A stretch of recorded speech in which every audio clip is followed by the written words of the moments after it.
First Sea Lord decided that this class of ship was to be called the Daring class, and that all the other ships of the class were to begin with the letter D. Among them, the name Duncan. And Duncan was one of our finest admirals. It's a first-class name for a first-class ship. Duncan was born in 1731. His family was fairly well off. His father was the Provost of Dundee, and he decided at the age of 15 to join the Navy. Having entered the Navy under patronage, you're then on your own, and Duncan rose to the top by virtue of his talent and ability. He was a firm man, hard with people who didn't do their duty, but very fair, and in general, in all the ships he served in, he was admired and liked.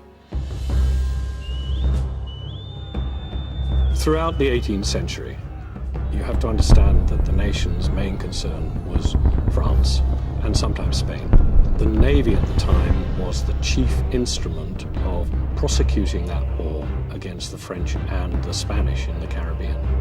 Duncan served in the Caribbean for some time and was particularly noted for his performance at the capture of Havana in 1762, I believe. This was the capture of a very seriously organized Spanish fortress, which removed a serious threat to the British in the Caribbean. During one of his times ashore, he took the opportunity to make a very good marriage to the daughter of Henry Dundas, who was the political manager of Scotland, and he eventually produced with her 4 daughters and 2 sons. When war came again with the French, Duncan was given command of the North Sea Fleet. That placed him in direct opposition to the Dutch, who at the time were the most dangerous of our enemies, rated as a more dangerous threat of invasion than the French. The Battle of Camperdown was a huge gamble for Duncan. He came upon the Dutch fleet fairly close inshore, with more shallow draft ships, and with an onshore wind. Duncan therefore knew that if he didn't attack immediately, that the Dutch might escape in the shallows. So he immediately signaled his fleet to attack and break the Dutch line. As Duncan approached the Dutch fleet, commanded by Admiral Duncan, he jokingly remarked to his colleagues, "Gentlemen, you see a fierce winter ahead. Keep a good fire burning." His ships automatically formed 2 large, wide columns, smashed through the Dutch line, and then it developed into its usual slogging match, at which the British were the best because they'd practiced the most. Duncan's use of his tactics at Camperdown was, of course, a calculated risk.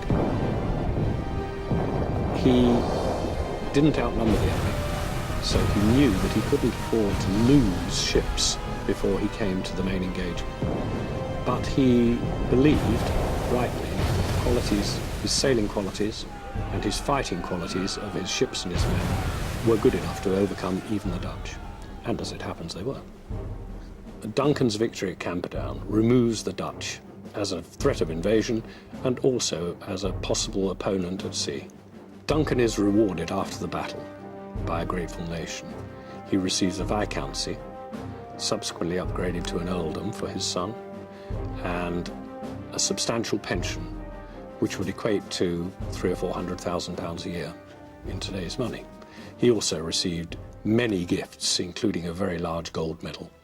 He had one more command and then retired and died in 1804. So he died only 7 years after the Battle of Camperdown. Duncan was highly respected by his contemporaries.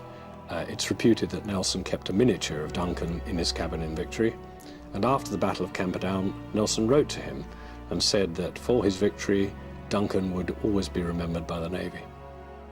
Pretty good tribute from an admiral like Nelson. The name Duncan, for a Type 45, is a great name for a capital ship. It commemorates one of our greatest admirals, and the people that wear the cap ribbon HMS Duncan should wear it with great pride.